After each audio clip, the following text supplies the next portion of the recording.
کونړ د هیواد یو له هغو غرنیو ولایتونو څخه دی چې تل له طبیعي افتونو سره لاس او ګریوان وي، خو دا ځل په دغه ولایت کې سختې او خونړۍ زلزلې نه یوازې کورونه ونړول، بلکې د زرګونو خلکو هیلې، خوبونه او ارمانونه یې هم له خاورو سره خاورې کړل.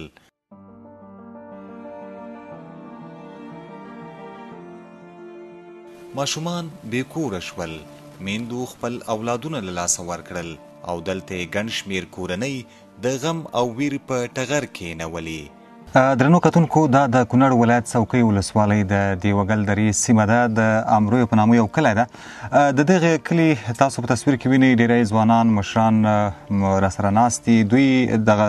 کورونه چې موږ وکتل واقعا د اوسېدو نه دي، ډېرې زیاتې ستونزې لري. یوازې یو کوچني ټکان ته ضرورت لري. که چېرته خدای مکړه کومه بله زلزله کېږي، نو لکه د کونړ ولایت په نورو سیمو کې چې ډېر ځاني مالي تلفات واړول، نو لرې نه ده چې دلته هم دغسې یو بده پیښه رامنځته شي. نو د دغه سیمې د خلکو غوښتنې دا دي چې د دوی د سرپناه لپاره باید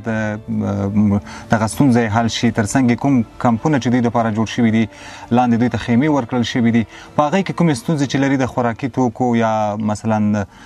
د اوبو ستونزه، د صحت برخه کې چې روغتیایي کومې ستونزې دي. خو دلته چې کوم خلک ناست له دوی نه اورو چې د دوی هغه لومړني ضرورتونه په الحال دپاره څه دي، غوښتنې څه دي.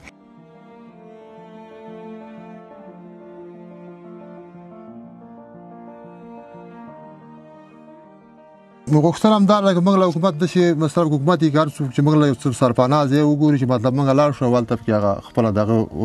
زندګي تېره کړو. نو کیمپ پکې جوړ مثال که جوړوي لاله هر شی چې کې مطلب دا کورونه خو زندګۍ نه دي، دا خو نه د ورنوتو دي او نه به ساده ور تاسو یې مینې او موږ یې دا ټوله وطن داسې شوی ده، نه ځان دا یو کور یا دوه، دا ټوله علاقه هم دغه شی ده. دا چې تاسو وینئ داسې نور هم دي. نو داسې یو سړي مشکل نه دی، که چې یو سړي مشکل یو دغه ده. دا لاندې دغه کیمپ کې دي، دا مخامخ کیمپ نه کوي، وینئ دا لاندې دغه کیمپ کې دي او همدلته د حکومت له دا خیمې ورکړي. مطلب خبره ده چې دا یو څه ناڅه داسې نه داسې دغه مشکلات هم نشته چې مطلب خبره ده چې اوس دا خیمو کې ګرمي ده، یو ساعت کې ترې خیمې دي ټیټې بیخي داسې ده چې هلته ساعت کې تېرېږي، هلته ګرمي ده، ګرمۍ مشکل دی، د اوبو دی، دا ټول مشکلات مطلب خلک څه وکړي دا ځای. درنو کتونکو، تاسو د کاکا خبرې واورېدې، یقیني هغه څه چې ده وویل دغه ټول ضرورتونه دلته شته او دغه مشکلات شته دي. نو هیله ده چې دلته د مسؤلینو د مرستندویو بنسټونو د دوی غږ واوري او دوی سره اړینې مرستې وشي. که بل کاکا هم چې د دې سیمې د موږ سره څنګ کې ناسته ځان به رامعرفي کړي. تاسو نوم؟ زما نوم نورالله خان دی او د دې د ډګلي د کورونو اوسېدونکی مربوط د امریو د کلي دي. د دې نه وروسته په څه وخت کې چې تاسې دا د هغه ملګري نه د زلزلې د راتلو په وخت کې پوښتنه وکړو چې څه وخت کې وه، دا دغسې 12 یا 15 کم 12 داسې ټایم و، څه وخت کې دا یو داسې د توپ یا د یو ګړز غوندې علامه وه، دغسې چې یو غړ تېر شو د هر ځای نه ګټې، نو دا ماشومان چې کومې دي دا یو بل سره ونښته، ځکه چې هغه هم ګټې را روانې وي، هغه ځای نه هم ګټې را روانې وي، هغه ځای نه هم ګټې را روانې وي، او دا خپل د مینې خو ګړزا خطر راوړېدلې، دا د غرونه راتوي، د غرونه را ګټې راتوي دي. که داسې د سټېټ یې وبیني، نو دا ماشومان یو د بله مور و پلار پسې یو داسې سره ونښت، فکر دې نه شو. خو زه قلاري شو الله تعالی هم سرونه بس کړل او څه مال او څه شي خو هر ځای بس ولوېده. دا خلک چې کوم دا خو به دغه دا شی خلک دومره و چې این د وړ او د بامونو په سر و، هغه څوک چې په کوټو کې دي نو هغو باندې مغسې راولې دي. دا زموږ ساحه ګرمه ده که نه، دا په بامونو په سر او څوک دغه ته دا شی د دغې نه الله تعالی د مرګ نه الله تعالی وساتل. او مینې دغه ایجاد تاسې څه ولیدلي او څه به نورې ویني. دې خلکو سره داسې پکار دی چې دې خلکو ته که د دې ځای نه چاره نه کېږي او نه ځي په دې ځای کې د یوې کوټې بندوبست خو له وشي چې خاصه یو کوټه خو ته دغه کې چې دومره چې هغه اوس نه کور ته تللی شو، نن په خیمه کې هغه ځای کې خیمه ولاړه ده، هغې کې کېنو د ګرمۍ سوځو، دلته چې دغه شي دغه کور دا کم کورونه چې زموږ دي دا خو نه په خیمه کې، دا په 5 خیمو کې هم نه ځایږي. دلته خو لکه کومو ملکونو قطر، چین او لکه کوم چې د خیریه بنسټونه دي هغو ټولو موږ سره مرستې کړي دي. مثال فی الحال زموږ لږ ضرورتونه پوره کړي دي. مثال موږ ته خیمه را کړې ده، خو زموږ زاړه کورونه چې کوم دي هغه د اوسېدو نه دي، هغه وران دي. نو که مثال موږ ته هغه هم برابر کړي او کوم چې زموږ د اوبو مشکلات دي، سړکونه دي، دا ټول موږ ته برابر کړي نو نور به هم زموږ ضرورتونه پوره شي. لکه څه لږ ډېر ضرورتونه خو یې موږ ته پوره کړي دي. مثال په سلو کې 50% خو 50% ضرورتونه زموږ لا هم پاتې دي. لکه درنو کتونکو تاسو د مشرانو د ځوانانو خبرې واورېدې. یقینا هغه کوم ضرورتونه چې دوی یاد کړل دې ته اړتیا ده. موږ هم وکتل، تاسو هم په تصویرونو کې ولیدل چې یقینا دغه کورونه بیخي د ژوند کولو نه دي او دوی بیړنۍ مرستې که څه هم دوی سره شوي دي، ولې سرپناه کې دوی ستونزه لري چې دوی ته دایمي او سرپناه برابره شي. یخ هم را روان ده. نو ورځو لاندې کم کم ګورو چې دوی ته هلته کومې اسانتیاوې برابره شوي، هلته به د خلکو خبرې هم واورو، د دوی ستونزو باندې به هم خبرې وکړو. نو را سره پاتې شئ.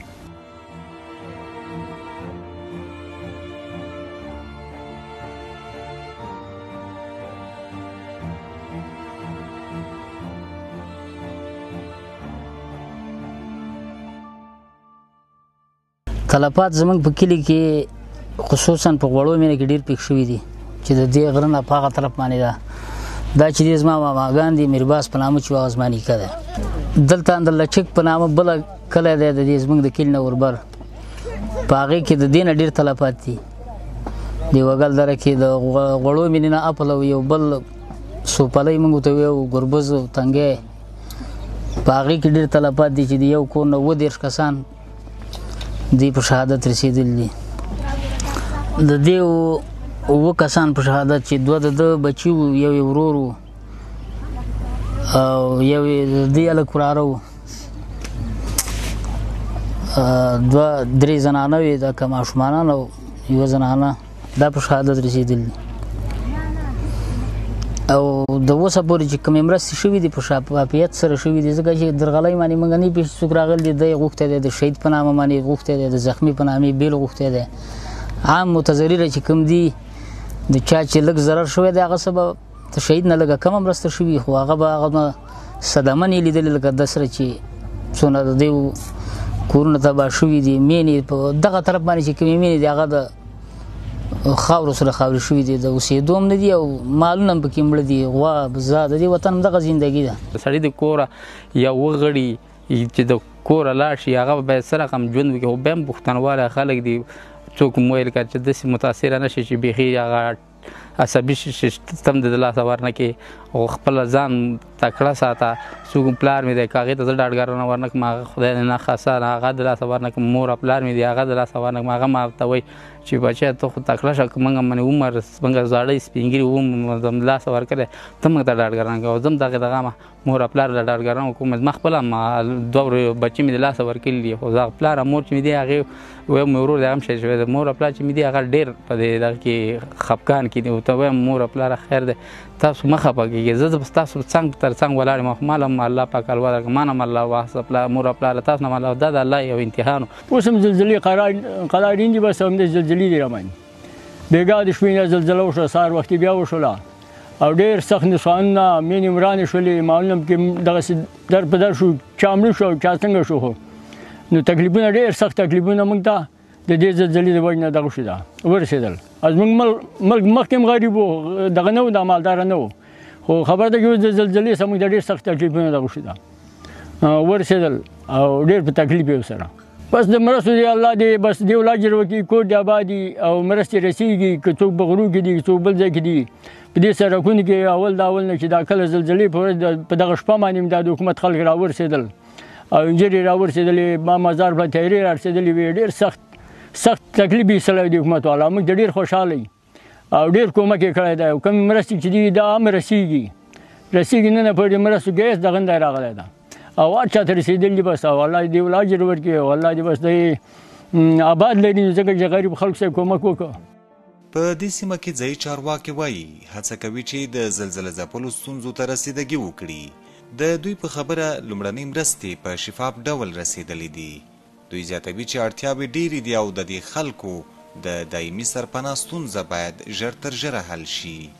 دلته په دیوګل دره کې د څوکۍ ولسوالۍ مربوطه چې څومره علاقې دي دې کې 4 کمیټې جوړې شوي دي او دغه کې تقریبا د خیمو نه نیولې د اشپزخانې سامان هم توزیع شوی دی او سره خوراکي مواد چې څومره اولنین ضرورتونه دي هغه مال چې دی هغه وسایل چې دی دلته توزیع شوي دي او ټولو خلکو ته دغه مرستې رسېدلي دي په د نړیوالو ملکونو زمونږ سره په دې کې مرسته کړې خاص کور قطر ملک چې دی مملکت او ورسره چې دی چین او نور ممالکو چې دی دلته ډېرې مرستې کړي دي زمونږ سره په دې کې او دغه مرستې چې دی عاجلې مرستې چې کوم دی دا توزیع شوي دي خلکو ته خو هغه څومره چې اړین ضرورت و دې ته نو موږ د دې نه وروسته په دې ټولو نړیوالو غږ کوو او خاص کر په نظام باندې دا غږ کوو چې دا داسې مرستې د خلکو سره وکړي چې د دې خلکو په ښه سرپناه جوړه شي دغه عاجلې مرستې خو دوی ته رسېدلي په شفاف ډول باندې په کونړ کې د هغو زلزله ځپلو لپاره چې سخت ټپیان شوي دي د دوی لپاره بیړني روغتیایي مرکزونه هم جوړ شوي دا په خاص کونړ کې د زلزلې د ټپیانو لپاره نوی جوړ شوی روغتیایي مرکز دی چې د ماشومانو نارینه‌وو او ښځو درملنه پکې کیږي دلته راوړل شوي ټپیان له روغتیایي خدماتو خوښي څرګندوي نو موږ باندې مینه راولې د بچینو نو بیا خلک راغله امارت اسلامي سره د الله ښه وکړي دی راغله پیرې راورسولې موږ یې د خاورو خزونه راویستو چا څه مړه وو هغه مړه وو چا څه ژوندي وو هغه یې راویستو پیرې تهذیب کړو هسپتالونو ته یې نو روغتون کې تقریبا دغه 15-14 ورځې کېږي زه چې دغه کلی یم ګمبري نظامي هسپتال ته یې وړی یم اوس د هغې ځای نه راوړم دلته په حکومتي هسپتال کې ښه ښایسته خدمت د ډاکټران صاحبان زموږ کوي والله یې ښه ورسره وکړي په خاص کونړ کې د نوي جوړ شوي روغتیایي مرکز مسؤلین وایي چې دا مرکز له زلزلې 3 ورځې وروسته جوړ شوی او تر دې دمه یې د سلګونه ټپیانو درملنه کړې ده د مریضانو په اړه کله چې زلزله واقع شوله د زلزلې نه 3 ورځې وروسته دغه شفاخانه دلته نوې پرانیستل شوله د هغې د پرانیستلو سره سم تر دې مهاله تقریبا موږ سره په دې شفاخانه کې 300 شپږ څلوېښت کسه بستر شوی دی تر دې مهاله پورې او 15 کسه چې دی دا موږ پیډي کړې ده تر دې وخته پورې نو اوس زموږ بستر لرو موږ تقریبا د 33 کسه اوس هم موږ زخمیان بستر لرو په روغتون کې چې هم زنانه دي هم ماشومان پکې دي په دې کې هم نارینه دي تاسو خپله هم لیدل د هیواد په ختیځو ولایتونو په ځانګړي ډول کونړ ولایت کې له خونړۍ زلزلې وروسته ګڼ شمېر هیوادونو او مرستندویو بنسټونو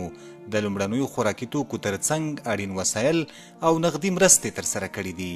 د چین هیواد د اعلان کړي 2 میلیون ډالرو په ارزښت د مرستو لړۍ لا هم روانه ده تیره چهارشنبه یې د مرستو 4مه جوپه هم چې 2 ټنه ده کابل ته راورسېدله دا چې په دې مرستو کې کوم توکي دي په اړه د مرستو د تنظیم کمیټې غړی مولوي شرف الدین مسلم داسې وایي دا چې د چین هیواد څخه هغه مخکې چې کومه وعده کړې وه چې 2 میلیونه ډالرو په اندازه باندې مال راوړئ د هغو څخه دغه اوس چې تاسې وینئ دغه 4مه جوپه یا 4مه مرحله ده چې دوی هغه مال راوړي او دا مال 2 ټنه دی 2 ټنه مال دی چې په دې کې ټول خوراکي مواد غذایي نشته یوازې البسه او خیمې او ترپال دغه شیان پکې کمپال دي دغه پکې دي 400 خیمې دي او 1500 هغه بریستن ورته وایي تلتکان ورته وایي دغه کمپلې دي او 1200 پکې هغه بسترې دي چریکي بسترې ورته وایي دغه دي کونړ زلزلپول ته چې څه کومکونه په هر کونج کې د دې افغانستان د هرې خوا څخه چې پر هره خوا باندې راغلي دي که پر هر بندر باندې راغلي که د تیارې د لارې راځي که د هوا د لارې که د زمیني دا په خپل وخت کې مربوطه کمیټې ته سپارل کېږي هغه هغه ساحې ته لیږي چې هغه کومې زلزله پله ساحه ده هلته رسېږي او هلته بیا خپله کمیټې جوړ دي چې هغه په شفاف ډول باندې هغه مستحقینو ته رسوي د کونړ له زلزلې نږدې 3 اونۍ تېرې شوې خو لا هم د خلکو له ذهنه دغه ستره غمیزه نه ده وتلې ځکه درد یې تازه دی زخمونه یې ژور دي او ستونزې هم ورځ تر بلې ډیریږي که څه هم ګڼ شمېر بهرنیو هیوادونو او مرستندویو بنسټونو له افغان زلزله ځپلو سره لومړنۍ مرستې ترسره کړي دي خو د اړتیاوو پر وړاندې لا هم ناکافي دي او دغه راز د سرپناه نشتون هم د کونړ ولایت د زلزله ځپلو لپاره یوه له سترو ستونزو څخه ده چې دا مهال ګڼ شمېر کورنۍ بې سرپناه ژوند کوي